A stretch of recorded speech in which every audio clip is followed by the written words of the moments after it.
네, 인수위가 결코 점령군이 돼서는 안 된다. 요 얘기를 누가 했겠습니까? 네, 요 얘기를 한 거는 어제 안철수 인수위원장 자격으로 한 첫 기자회견에서 그 얘기를 했죠. 예, 첫 기자회견에서 한 것으로는 저는 꽤 시의적절했다고 생각을 합니다. 인수위원장으로서 어제 오후에 기자회견을 하면서 인수위가 점령군 행세를 하면 안 된다. 이른바 패자도 어루만져주고 이른바 누구 정말 찍을 사람이 없다라고 하는 그런 그 유권자 여러분들의 그런 마음도 헤아려야 된다. 절대 우리가 점령군으로 행사해서는 예, 성공한 인수위가 될 수가 없다라고 하는 그런 내용을 강조를 한 상황인데요. 네, 적절했다고 봅니다. 저는 지금 나올 수 있는 말 중에서 가장 시의적절한 말이 아닌가 생각이 드는데요. 네, 안철수 대표가 저렇게 얘기를 한 것은 지금 공동정부 네, 합당을 지금 앞에 두고 있지요. 국민의힘과 국민의당이 합당을 하겠다라고 바로 단일화할 때 여러분 기억나시죠? 단일화할 때 몇 가지 이렇게 이 조건이 있었죠. 거기에 합당도 들어가 있고 공동정부를 운영하겠다. 그 중에서 어떻습니까? 인수위부터 공동정부를 운영하겠다라고 하는 그런 선언을 했기 때문에 바로 이 공동정부 또는 뭐 DJP 정부와 같은 연합 성격의 정부를 출범하는 마당에 안철수 대표도 권한이 있지만 권한이 있기 때문에 지금 인수위원장을 맡은 거 아닙니까? 네, 중요한 대선 승리에 나름대로 공헌을 했다. 그러고 공동정부를 운영을 하겠다라고 하는 그런 대국민 약속이 있었기 때문에 인수위원장이 된 것이죠. 그런데 인수위가 만약에 삐걱삐걱대고 마치 전 정부 이전 문재인 정부의 흔적 지우기, 제가 어제 바로 이 시간 11시 김동원의 하이파이브 시간에도 말씀을 드렸습니다마는 문재인 정부의 흔적 지우기에 혈안이 돼서 국민의 복지라든가 민생 이것은 둘째, 셋째로 이 국정 운영의 무게중심에서 뒤처지면은 이거는 시작부터 참 이 날샜다. 예, 5년 내내 아마 그럴 것이다. 라고 하는 불길한 조짐이 지금 우려를 하는 목소리가 또 있는 것도 사실입니다. 그러니까 바로 공동정부의 한 축을 담당하는 입장에서 인수위부터 단도리를 하겠다. 네, 이런 말을 지금 하고 있는 것이죠. 네, 공정과 민주주의를 복원할 것이다. 어제 이런 말을 했습니다. 기자회견을 하는 그 처음 서두에 이번 인수위에는 첫째, 공정과 법치 그리고 민주주의의 복원이라는 우리는 시대적인 사명을 갖고 있다. 우리 사회 곳곳에 자리 잡고 있는 대학, 입시, 취업 등에서의 불공정 반드시 바로 잡아야 된다. 자기 편이라고 봐주고 상대편이라고 죄를 뒤집어 쓰는 일은 결코 없어야 된다. 만인은 법 앞에서 평등해야 된다. 그리고 언론 장악, 음모등을 물리치고 민주주의를 복원시켜야 된다. 네, 상당히 고심을 첫 기자회견을 한 흔적이 나타납니다. 예, 그리고 또 이런 얘기도 했습니다. 미래 먹거리, 미래 일자리에 기반을 만들어야 된다. 박정희 대통령께서 경제개발 5개년 계획으로 만든 중화학, 공업, 철강, 조선 등으로 우리는 80년대, 90년대, 20년 동안을 먹고 살았다. 네. 김대중 대통령께서 초고속 인터넷망을 깔고 벤처붐을 일으켜서 우리는 20년간을 먹고 살았는데 이제 다음 대통령은 즉 윤석열 대통령은 4차 산업혁명 시대를 선도하며 새로운 미래 먹거리 또 미래 일자리의 기분을 만들어야 된다. 네, 그리고 세 번째로 강조한 게 바로 지역균형 발전이었죠. 저출생의 이유를 좋은 직장이 부족하고 집값이 너무 올라 결혼을 할 수도 없고 결혼을 하더라도 늦게 할 수밖에 없어서라고 하는 라고 얘기하는 분들이 많다. 그런데 여기에서 간과하고 있는 부분이 한 가지가 있는데 지역균형 발전의 실패, 저출산 현상을 더욱 심화시킨 근본적인 원인의 하나가 바로 지역균형 발전의 실패였다. 라고 안철수 후보, 네, 지금 인수위원장이죠. 공식 타이틀이 네, 인수위원장의 첫 기자회견의 주요 내용이었습니다. 그러니까 인수위 이런 것들을 하기 위해서 인수위가 점령군 행세를 보이면 바로 그 자체로 실패한 인수위가 된다. 실패한 인수위는 곧 윤석열 정부, 윤석열 대통령의 실패로 그대로 이어지기 때문에 바로 인수위 초창기부터 이런 겸손한 자세로 가야 된다라고 겸손을 기자회견 내내 한 10번 정도 강조를 한 것 같은데요. 네, 저는 비교적 첫 기자회견의 기조를 잘 잡았다고 판단이 듭니다.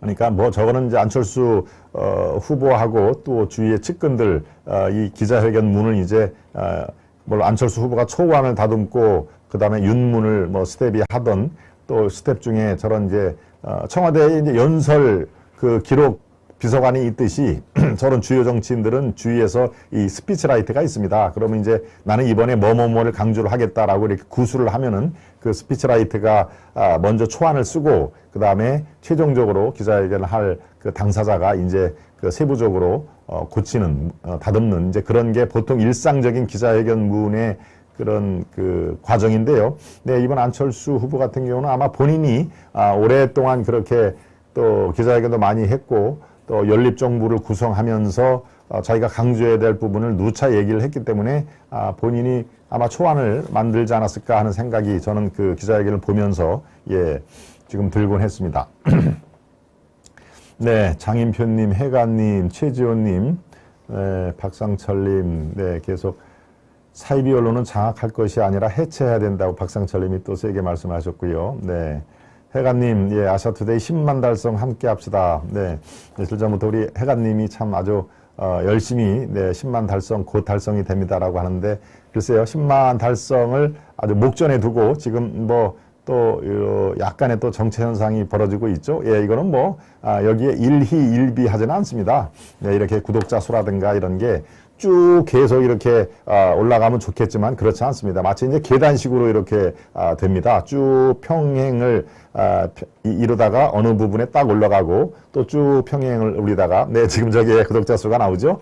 네, 여러분들 아마 뒤에 끝자리 수는 여러분들이 갖고 계시는 화면에는 안 나올 테지만 바로 저희들은 이제 끝자리 수까지 다 나오기 때문에 96,712명이 네, 지금 이 구독자 수인데 우리 해감님이 저렇게 10만 달성을 합시다. 구독, 좋아요, 알람, 구기는 힘 그렇게 돼 있는데요. 네, 뭐 곧 달성이 되겠죠. 저는 뭐 노심초사하지는 않습니다만은 네, 아무튼 그 많은 관심 대단히 아주 감사를 드리고요. 네, 바로 지금 안철수 그 인수위원장이 얘기를 했던 대로 인수위가 점령군이 아니다라고 얘기를 했습니다만은 네, 거기에 보폭을 맞춰가지고 지금 윤 당선자와 지금 이미 구성이 돼 있는 인수위의 주요 인사들이 바로 어제 아주 메가톤급 그 공약을 내놨습니다. 이제 뭐 선거가 끝났으니까 공약은 아닙니다만은 정부 운영을 이렇게 하겠다, 청와대의 직제를 이렇게 하겠다라고 얘기를 한 게 민정수석실 페이지입니다. 민정수석. 정말 참 말도 많고 탈도 많았죠. 민정수석이라는 게. 대표적으로 조국이 민정수석이었지 않습니까? 네. 조국, 네. 이 서울대 교수고 지금은 뭐 휴직철인가요? 예, 휴직을 한 상태에서도 돈을 꼬박꼬박 탄다고 그래가지고 늘 이렇게 도마 위에 올리죠. 그리고 차라리 사표를 내고 사직을 하지 어떻게 저렇게 꼼수로 이 휴직을 하고 강의는 안 하고 이렇게 돈은 또 꼬박꼬박 받고 하느냐라고 하는 그런 지적이 끊임없이 나오고는 있습니다만은 바로 그 민정수석이죠. 그 민정수석을 폐지하겠다. 네, 이 그런 메시지를 내놨습니다. 정치보복의 악순환을 끊는다는 의미 있는데요. 예, 민정수석, 이 관할하는 민정실은 지금까지 어떻습니까? 원래의 민정수석이 할 일은 대통령 내부를, 청와대 내부를 감시 감독을 하는 게 민정수석의 원래 이 본원적인 책무입니다. 예, 대통령을 비롯해서 청와대의 주요 인사들, 또 청와대 공직기강을 다잡고 외부로부터의 어떤 그 불협화음 뭐 이런 것들을 그리고 아주 무슨 부서를 종처럼 부리거나 라고 하는 그런 것들을 막기 위해서 사실은 민정수석이 해야 될 일이 제1차인데 지금까지는 어땠습니까? 지금까지는 사실은 네, 민정수석실에서 검찰이라든가 이런 데 연락을 해가지고 이 눈의 가시로 벗어난 인사들을 잡아 족치는 그리고 정계에서 이렇게 쓰러뜨리는 함몰시키는 그런 역할을 사실 많이 한 게 이 사실 아닙니까? 그래서 정치 보복하면은 민정수석실이 먼저 떠오르고 민정수석 하면은 정치 보복의 근원지로 우리가 민정수석실을 인지를 하고 있는데요. 바로 그런 것들을 차단하기 위해서 민정수석실 폐지를 하겠다라는 게 아마 이게 당선인 되고 나서 가장 먼저 발표를 한 그런 직제 개편일 것입니다. 그러니까 저 작은 제목이 나오지요. 민정실이 그간 합법을 가장해서 정적을 통제하고, 예, 정치적인 라이벌이죠. 정적을 통제하고 국민을 뒷조사했다. 예, 대통령실 사정 정보조사 기능을 배제를 했는데 이제는 정책 어젠다의 발굴을 힘쓸 것이다 라고 민정실 폐지라는 아주 큰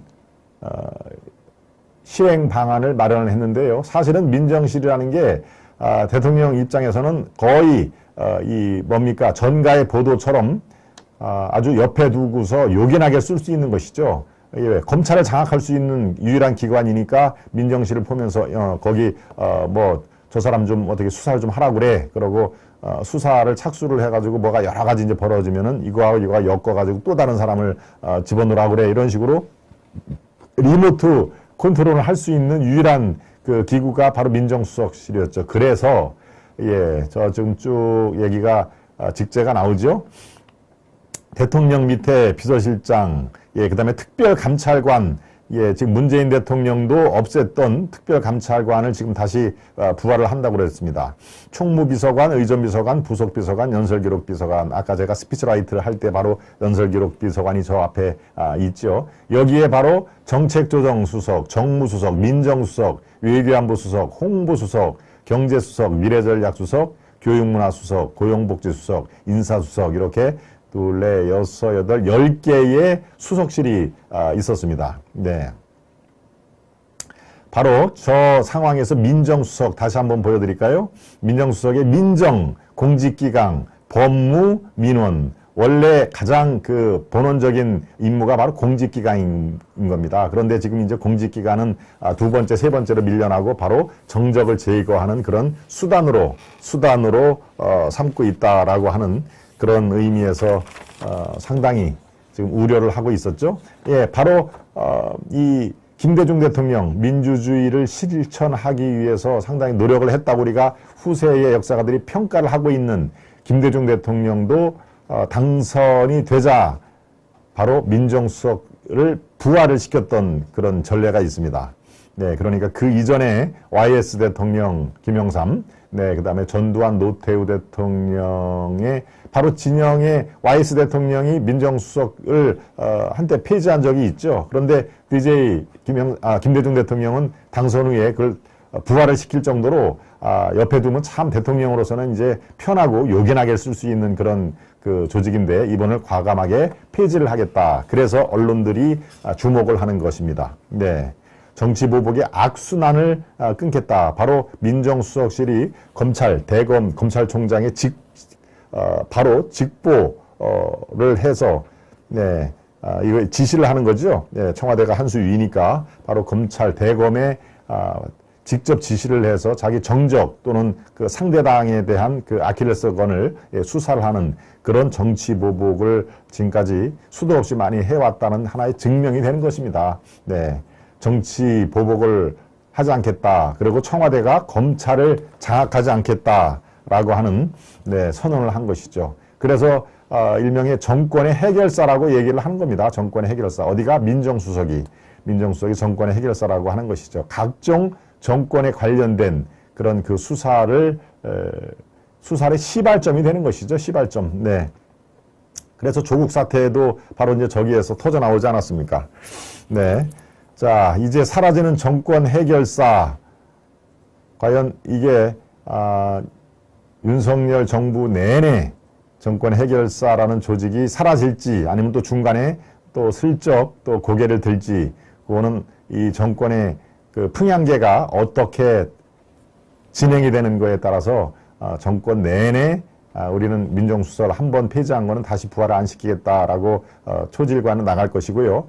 정말 이 정권 중간쯤에 또 여야 간의 공방이라든가 지금 국회는 이미 돌아올 수 없는 강으로 180석이 여권이 차지하고 있으니까 정권이 다시 난맥으로 흘러서 그런 그 정치 보복이라든가 이런 유혹에 휩싸이면은 또 중간쯤에 또 부활할 수도 있는 가능성이 있는 것이죠. 그러니까 그것은 이제 우리가 잘 지켜봐야 할 대목인 것이고요.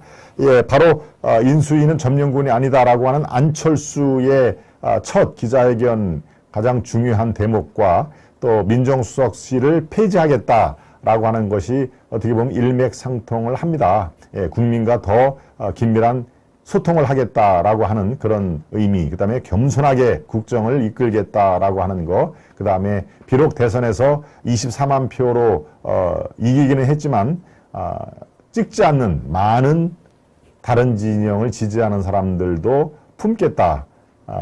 이런 그 의미가 복합적으로 포함이 돼 있는 상황입니다. 네, 그런 상황에서 어제 의미 있는 대통령 당선을 하고 첫 민생 행보를 어디로 갔나요? 네, 바로 남대문 시장에서 민생 행보를 했죠. 네, 지금 저 주위에 있는 분들은 남대문 시장의 상인협의회 아마 간부들인데요. 네, 저 꼬리곰탕 식사를 했습니다. 네, 서울 중구 남대문 시장을 방문해 상인회 회장단과 꼬리곰탕으로 점심을 함께했다.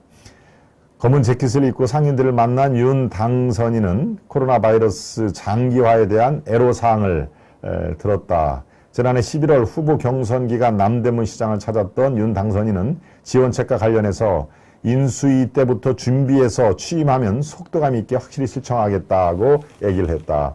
네, 저 지금 꼬리곰탕 집은 사실은 꽤 유명한 집입니다. 저도 가서 식사를 몇 번 해봤습니다만은 남대문 시장에서 제법 이름이 많이 알려진 그런 그 꼬리곰탕 집인데요. 네, 저기에 가서 이른바 남대문 시장 하면은 어떻습니까? 자영업, 네, 중소상공인, 소상공인 이 집결되어 있는 것이죠. 남대문 시장의 상인들은 대표적으로 자영업자들이 밀집한 곳 아닙니까? 그러니까 자영업자가 모여있는 남대문 시장을 첫 민생 그 행보의 장소로 생각한다는 얘기는 바로 그렇습니다. 더 겸손 모드로 국민께 다가가겠다. 민정수석실 폐지와 맥을 갖죠. 그러니까 인수위 점령군이 아니다라고 하는 안철수 위원장의 발언, 민정수석실을 폐지하겠다라고 하는 윤 당선자의 그런 그 정책 발표, 그다음에 첫 민생 행보를 남대문 시장에서 했다라는 것은 다 이렇게 한 묶음으로 결이 같은 이 인수위 초기에 어떤 식으로 방점을 둘 것인가를 우리가 알아볼 수 있는 그런 아주 몇몇 장면들입니다. 그러니까 이것이 과연 이렇게 쇼잉, 보여주기 위한 그런 그 일지 아니면 인수위 내내 이런 겸손 무드로 갈지 이거는 우리가 지켜볼 대목이고요. 아무튼 초반의 행보는 괜찮다. 상당히 겸손해야 된다. 겸손해야 된다. 제가 일주일 전 바로 11시 이 시간 김동원의 하이파이브 시간에도 얘기를 했죠. 네, 고개 들면 머리 들면은 총 맞는다 하는 얘기가 그래서 나온 겁니다. 야, 이제 됐다. 우리가 이제 완전히 5년 만에 정권 교체를 했으니까 이제 우리 세상이다라고 이렇게 거드름을 피면서 머리를 활짝 이렇게 아주 피면서 걸음걸이를 하면은 바로 국민이 쏜 총에 맞는다. 그건 눈총인 것이죠. 눈총. 국민들이 실제로 총을 쏘겠습니까마는 국민들의 눈총을 받고 국민들의 눈에 이게 벗어나는 순간 이제 지지율이 뚝뚝뚝뚝 떨어질 가능성을 보일 것이다. 라고 하는 그런 내용을 여러분께 논평을 해드렸습니다.